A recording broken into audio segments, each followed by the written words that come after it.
Amigos, el suicidio es un problema a esta altura de salud pública, ya no es solo una realidad individual o familiar, esto afecta al país desde hace muchos años y de alguna manera es un tema sotoboche. Estamos hablando de que en Uruguay hubo 579 suicidios en el año 2011 y que alcanza un nivel la problemática casi similar a la de los accidentes de tránsito, una de las principales causas de muerte de los uruguayos. Es un placer recibir esta mañana al doctor Pedro Bustelo. ¿Cómo le va, Bustelo?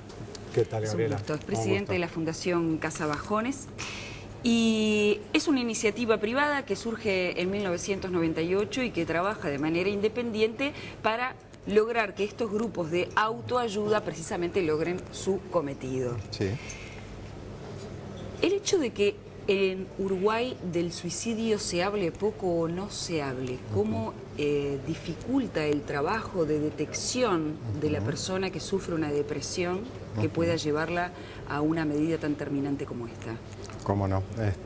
En realidad, bueno, hay muchas veces temor de hablar públicamente con respecto al suicidio por el hecho de un fenómeno que es el contagio social, ¿verdad? Es decir, desde que el escritor alemán Goethe escribió una novela que se llamaba El joven Werther, el personaje se enamoraba, tenía un desamor y bueno, decidía poner fin a su vida usando un chaleco amarillo. Entonces en la época muchos jóvenes que estaban con depresión y hombres que tenían desamor leían la novela, se ponían un chaleco amarillo y se suicidaban, ¿verdad? Entonces eso se llamaba el contagio social del suicidio.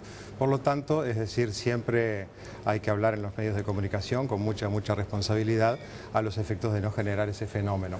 Entonces durante mucho tiempo hubo como una especie de autocensura por parte de los comunicadores sociales de no hablar públicamente del tema. Sin embargo, desde que estuvo en Uruguay el último Congreso Mundial de Suicidología, y no es casualidad que haya sido acá, fue organizado por Último Recurso, una ONG colega que trabaja en estos temas también. Bueno, ahí quedó claro por los expertos más grandes y más importantes del mundo entero, había psiquiatras cerca de 60 países, psicólogos, etcétera. Se llegó a la conclusión de que hay que hablar del tema, hay que poner el gato arriba de la mesa, por decirlo de alguna manera, porque las personas tienen que conocer el tema para poder prevenirlo. Lo que sí se hizo mucho hincapié es decir que no fuera nadie a hablar que no tuviera un conocimiento profundo y profesional del tema, ¿verdad? Así que en realidad tenemos que hablar de suicidio, es como tú dijiste, Gabriela, es un problema de salud pública, son unos 600 muertos por año todos los días, o sea que hoy, mañana, todos los días se están suicidando 1 o 2 uruguayos, ¿verdad? Y esto realmente sería evitable porque si una persona se suicida, en el 90% de los casos está una enfermedad tratable que es la depresión. Por eso es que Fundación Casa Bajones, además de tener los grupos de autoayuda, hoy día en realidad fundamentalmente lo que nosotros hacemos es, que creo que es la fortaleza más importante de la Fundación, es el servicio médico, psicológico de la Fundación, ¿verdad? Nosotros en este momento estamos haciendo unas 15.000 consultas al año y despachamos en nuestra farmacia unos 35.000 cajas de medicamentos para la depresión. En ese sentido, es muy importante para poder bajar las tasas de suicidio de un país o de una comunidad, reconocer a las personas que están con depresión y también que tengan facilidad para tratarse, ¿verdad? La Comisión Honoraria de Prevención del Suicidio, integrada por 4 ministerios, elaboró un plan nacional de lucha contra el suicidio. Sí. Tímida y lentamente se empezó a generar acciones en pos de disminuir esa tasa que ubica a Uruguay dentro de uno de los países con mayores suicidios del mundo. Bueno, ahí en realidad hay un matiz. Realmente, por ejemplo, en nuestro continente, Gabriela, nuestro continente, las 3 Américas, hay 35 países. Y entre esos 35 países, Uruguay es el segundo en cantidad de suicidios, lo cual es muy importante, ¿verdad? Es decir, no está bueno ser campeones de suicidios de las 3 Américas, ¿verdad?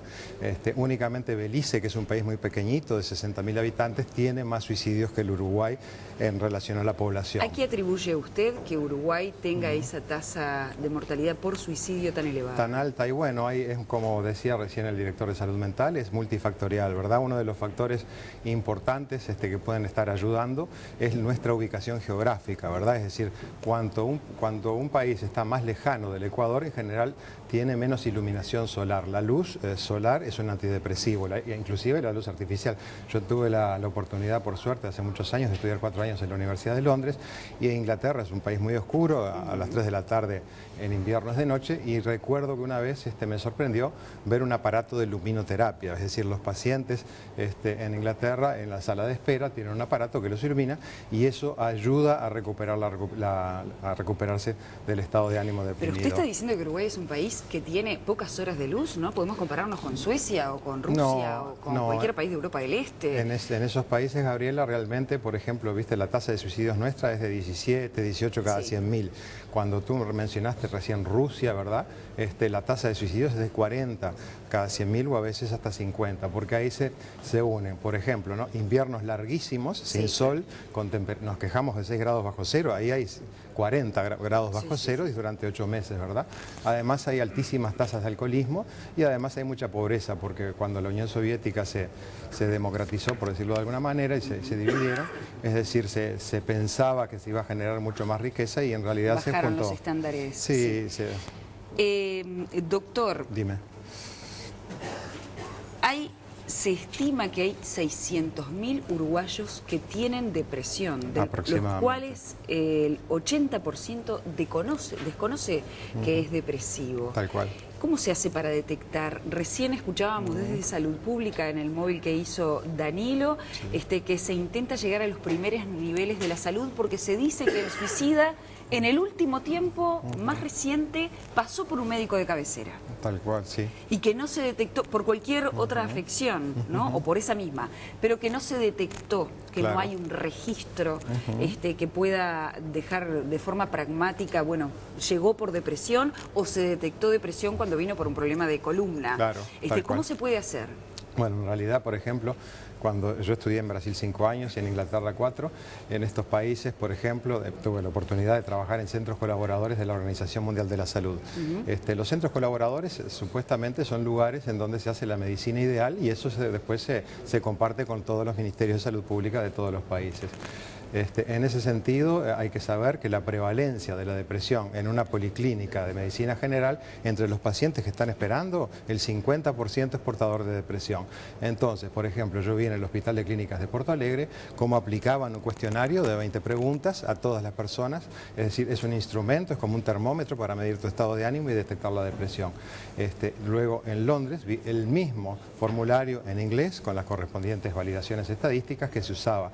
Y quiero que sepan que si ustedes ponen Casabajones en Google, van a ir directamente a la página de la Fundación y ahí tienen ese cuestionario. Es decir, las personas pueden escucharlo, pueden verlo, pueden imprimirlo, pueden hacerlo. Recuerdo que en el año... ¿Queda un índice más o menos de depresión? Y te detecta si estás deprimido o no estás deprimido. Si tenés más de 7 preguntas positivas, estás son 20 preguntas en total, tenés un 86%, Gabriela, de chances de estar con una depresión. Yo recuerdo que en plena crisis del 2002, que yo viajé 2 o 3 veces a Bella Unión a dar charlas invitados por la Junta Local, la comunidad de Bella Unión, que estaba sufriendo mucho desde el punto de vista económico y habían aumentado los suicidios, decidió ahí, en una especie de asamblea constituyente que se dio, de poner ese cuestionario en todos los lugares donde circulaba la gente. En las ¿Eso redes. sigue efectuándose? ¿Se sigue haciendo? Vos sabés que hace tiempo que no voy a Bella Unión. El problema Uruguay con el seguimiento de los buenos acontecimientos. Pero fue una experiencia interesante, ¿tú sabes?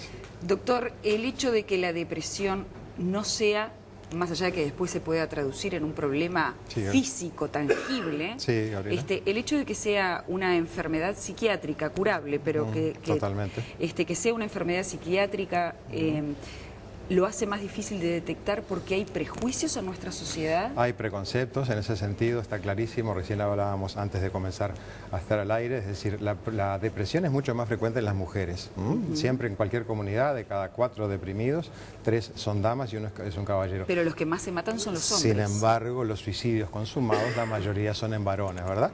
En eso debe estar jugando, sin ninguna duda, algunas características. Los varones son más agresivos, tienen más testosterona y sus métodos son más efectivos, ¿verdad? Las mujeres muchas veces hacen intentos de autoeliminación tomando comprimidos de algún medicamento. Por suerte los medicamentos modernos son mucho más seguros y generalmente las personas no mueren. Pero los varones utilizan métodos más agresivos. Y también otra cosa, es decir, hay un permiso cultural para que las mujeres expresen sus emociones, ¿verdad? En cambio los hombres, la cultura les manda mensajes de que, por ejemplo, Becho quiere un violín que sea hombre, que al dolor y al amor no lo nombre. Es decir, los varones no tienen permiso para llorar, ¿verdad? Rudo, claro. Exactamente. Entonces, si está deprimido, el hombre aguanta hasta que no aguanta más y eventualmente esa agresividad vuelve contra sí mismo y termina con un intento de autoeliminación muy efectivo y mortal, ¿verdad?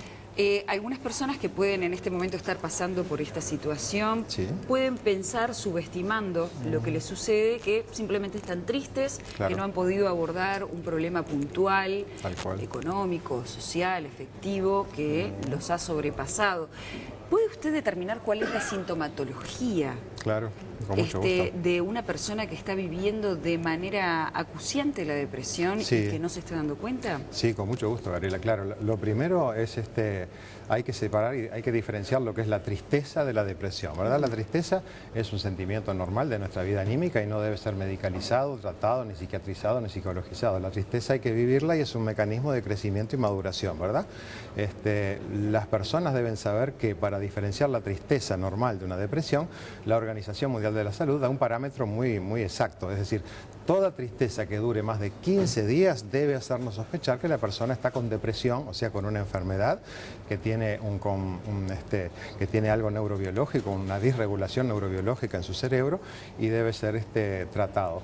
También es muy común comentar que la depresión tiene síntomas capitales y síntomas secundarios. Dentro de los síntomas capitales son tres. El primero es la tristeza, que recién lo dijimos, que debe tener más de 15 días. El segundo, Gabriela, es la falta de energía. A las personas les cuesta levantarse de mañana, las personas se sienten cansadas, el descanso no repara. Y después el otro gran síntoma es la anedonia. Un hedonista es aquella persona que disfruta de todo. Anedonia es cuando tú perdés la capacidad de disfrute, ¿verdad? La persona deja de hacer cosas que antes le motivaban mucho, deja de hacer cosas que le daban placer, ahora eso no le motiva más. Y después, en general, los pacientes, en forma típica, la mayoría tienen insomnio, un insomnio que tiene algunas características. A la persona le cuesta conciliar el sueño y una vez que coincide el sueño, muchas veces le cuesta mantenerlo, es decir, se despierta muchas veces en la noche. A veces se despierta muy temprano, a las 5 de la mañana, aunque puedan dormir hasta las 7, las 8 y no pueden seguir durmiendo. En forma atípica, en los adolescentes a veces vemos lo contrario, hipersomnia. Cuando un chiquilín, un jovencito de 14, 15 años duerme 14 horas por día, eso no es normal, es decir, realmente muchas veces está con depresión. En forma también aparecen un aumento de la tensión, eso trae dolores de cabeza, cefaleas, contracturas en el cuello, contracturas en la espalda, bruxismo, que dormir con los dientes apretados y desgastarlos. También es muy común que en forma típica haya anorexia y las personas adelgacen, aunque algunas personas en forma típica tienen antojos por cosas dulces. Compulsión a comer. A comer cosas dulces fundamentalmente, tú sabes, Gabriela, y eso les lleva al sobrepeso. Después también es típico que caiga la capacidad de concentración de las personas y las personas están como más distraídas. Y bueno, un alumno brillante que saca sobresaliente siempre, si está deprimido y, por ejemplo, puede perder el año. Doctor, eso a nivel de la sintomatología. Sí, Gabriela. Pero no quiere decir que esas personas no puedan salir del pozo depresivo o que el intento suicida pase por su mente. ¿Cuándo una persona debe decir, tengo que estar en alerta? Porque, a ver, ese pozo depresivo no siempre lleva al suicidio, por suerte. Claro, no, la gran mayoría no, por suerte. La gran mayoría de las veces. Entonces, ¿cuándo una persona tiene que decir, bueno, acá se prendió la luz roja de alerta? Bueno, en realidad hay algunos grupos de riesgo importantes, ¿verdad? Por ejemplo, los adolescentes, porque la depresión en adolescentes muchas veces, Gabriela, lo que está escondido es un trastorno que se llama trastorno bipolar tipo 2, o a veces tipo 1, ¿no? Pero el trastorno bipolar es una enfermedad en donde se alternan exaltaciones, a veces grandes, a veces pequeñitas, que se ven como enojos, y depresiones. Y las personas que tienen trastorno bipolar, que son el 3% de la población, 3 uruguayos de cada 100, tienen depresiones que tienen las siguiente característica: aparecen en la infancia, aparecen en la adolescencia, aparecen antes de los 30, son de rápida instalación, con motivo o sin motivo, se separó de su novia, de su esposa, o de repente cambió la estación del año. Hay algunos que tienen padrón sazonal. Entonces, realmente los adolescentes que tengan un trastorno bipolar, que a veces pasa desapercibido el diagnóstico, son un grupo de riesgo importante. Después los adultos mayores que estén solos, sin ninguna duda, y después yo diría que es muy importante el riesgo. Hay ejemplos del mundo, por ejemplo como Hemingway, es decir, a la gente que tenga abuso de alcohol, ¿verdad? El alcohol desinhibe, el alcohol justo puede en un ser... país donde el alcoholismo es uno de los problemas clave de salud pública. Sí, realmente los jovencitos ha aumentado la ingesta de alcohol, y eso los pone más en riesgo, ¿verdad? También, bueno, si es varón tiene más riesgo que si es una dama, por supuesto. Y si la persona carece de una red social continente, cosa que hoy día realmente se ve, es decir, nunca hubo tanta comunicación y desde el punto de vista de la tecnología, y realmente cada vez hay menos comunicación a nivel personal, persona a persona, y esa es la comunicación persona a persona, es la que más te protege, ¿verdad? Doctor, una buena red social, ¿sí? Sí, se comprende perfectamente lo que está refiriéndose usted acerca de la contención real, tangible. Claro. No el me gusta en el Facebook. Ahí está. Solamente. Se entiende. Usted, para ir cerrando, ¿usted cree que a nivel estatal se están haciendo los esfuerzos suficientes? ¿Ustedes del ámbito privado creen que se están haciendo los esfuerzos suficientes para tratar de bajar este índice tan importante de suicidios? Y yo creo que se ha dado como una conjunción de las administraciones y la sociedad civil, ¿verdad? Por ejemplo, el hecho de que haya un Día Nacional de Prevención del Suicidio fue un trabajo conjunto de la organización Último Recurso, ¿verdad? Y la senadora Mónica Javier, en donde ellos, bueno, consiguieron aprobar una ley para que haya este día, ¿Y se está ¿verdad? cumpliendo esa ley? ¿Se está atendiendo antes de las 48 horas en las mutualistas, en el Sistema Nacional Integrado de Salud, a las personas que vienen con síntomas depresivos, como está establecido en esa ley? Y eventualmente, si se detecta, sí. Claro, si se detecta, si se detecta, sí, ¿verdad? Por eso es que es importante el instrumento, ¿verdad? Doctor, sí. Le voy a hacer un comentario incómodo, pero tengo que hacérselo. ¿Cómo no? Con mucho gusto. Nosotros, cuando intentábamos contactarlo a usted y queríamos hablar con la Fundación Casa Bajones, desde la producción se llamó sistemáticamente y muchas veces a los teléfonos de la Fundación y no fuimos atendidos. Mira. ¿Qué pasa cuando una persona necesita ese SOS urgente, esa contención de la que usted está hablando, y llama a los números de la Fundación y no se los atiende? ¿Qué está pasando? Sabemos que ustedes son una ONG y que por lo tanto quizás los recursos sean limitados, pero ¿cómo se puede hacer para mejorar esto? Porque realmente fue bastante preocupante. No, realmente eso que me decís me preocupa mucho, y tiene que ver seguramente con el cambio de nuestra central telefónica. ¿Pero los números siguen siendo estos entonces? Sí, los números son esos. 2403-4562, 2403-4563 y 2408-4788. Cualquier cosa, nosotros volvemos a poner los números nuevamente en gráficos como esta hora. Doctor, fue muy importante, muy valioso Muchas gracias. Su aporte. Le agradezco muchísimo que haya estado acá. Espero que esto de la llamada haya sido solo una casualidad. Se lo comento a modo de aporte, porque realmente puede haber una persona que los necesita, sabemos del trabajo que hacen y que en ese momento no los haya encontrado. Gracias por haber estado acá nuevamente. Gracias a ti, Gabriela, por la invitación. Por favor, amigos, continuamos aquí en Arriba Gente. Sigue Humberto.